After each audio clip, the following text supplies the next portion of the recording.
Hi, today I'm gonna tell you about how I tried the new primer. Does not sound too interesting, right? And well, yeah, it's not. I mean, I have no belief that anyone would care if I try a new primer or not. But the result that I got, I've not seen anyone intentionally doing that before. Probably for a good reason, but now when I got it, I'll, I'll show you. I'll show you and take it from there. Let's go.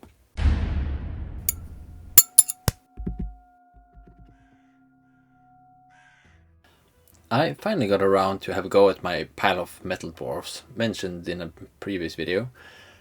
At the same time, my primer ran dry, so I went downtown to find a new one.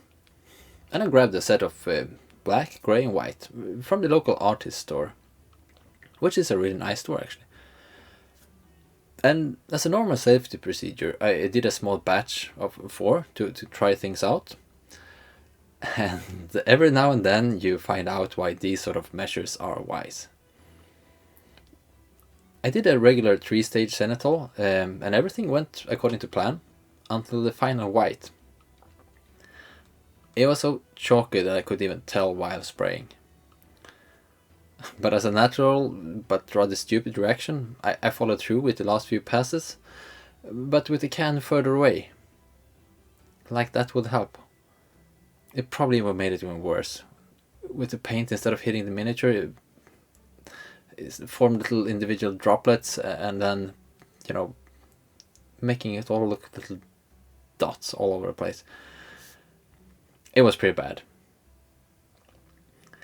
But I never had this experience before, so some naive part of my brain convinced me that perhaps it will all be fine once the actual paint is on. To be a bit lenient on that part of the brain, there are indeed often steps, where your miniature looks way worse before coming out better on the other side. Like doing shadows with oils is a prime example. You put it all over there, you take your nice little painted miniatures and you just smear it full of oil and you think, what did I do? And then you just clean it up and it becomes even better. So I went on. As they're supposed to be quite an eclectic team, they were kind of fun to paint, I just used a sort of limited palette of metals and oxides, followed by a black oil bath. They soon turned into a rather, rough looking team. Which is awesome, because that's what I want. But if the light is on in the wrong direction, suddenly a bunch of features turn a bit odd. The metal is painted with Vallejo silver because it produces a very smooth metallic surface. But not this time. The helmet of this poor fellow looks like it's made out of aluminum foil dipped in glitter or something. It could be awesome if you want to paint it, like My Little Pony is going to war, but this was supposed to be a down-to-earth helmet.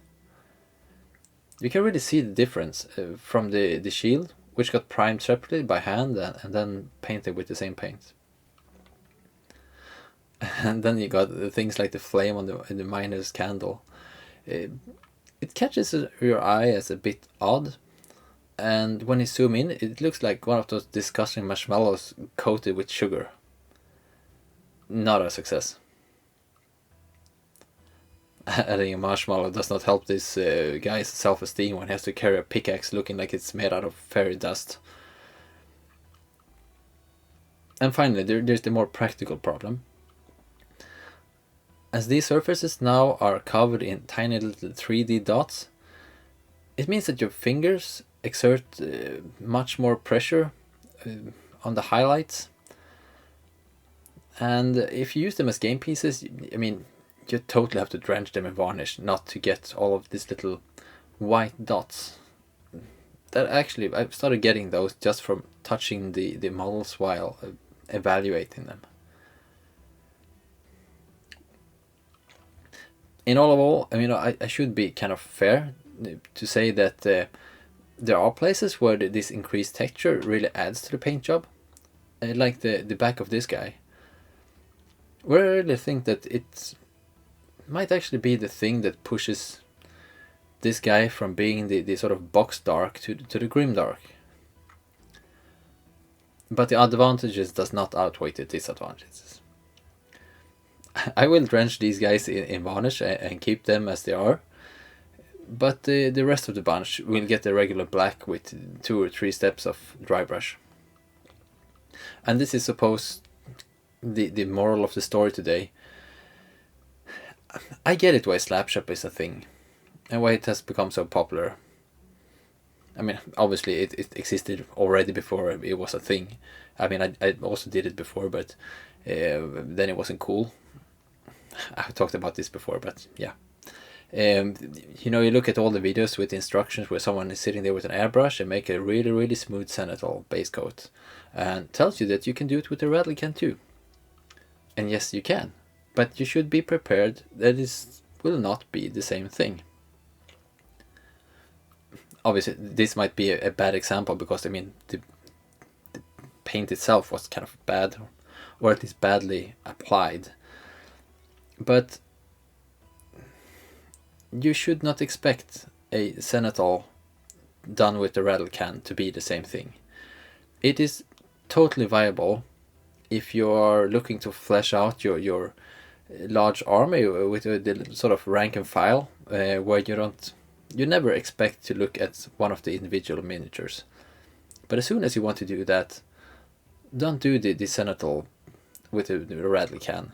You will just get disappointed. I've done it many times now, and I always get disappointed at this stage. It's better just put a few extra minutes into prime and black and then do the zenithal dry brush instead. It's so much better. I realized that if I just wanted a lot of clicks, I should probably have called this video "Stop Putting Zenithal on Your Miniatures" or something other dramatic like that. Stop, you're doing it wrong. But I won't do that because, I mean, no, I that's not the point. I just want to show how odd these little fellows turned out due to this little accidental procedure. So that's pretty much it. Thank you, and double thank you for everyone who commented on the last video. It seems like the old world videos are generating a lot of comments, which is really fun. Apparently people have their views there. And to be straight on that part, I really like comments. It does not matter if you agree or disagree with me. They're equally welcome. Because it's just fun to see what people want and what people say. So, with that said, until next time, don't forget to enjoy your hobby.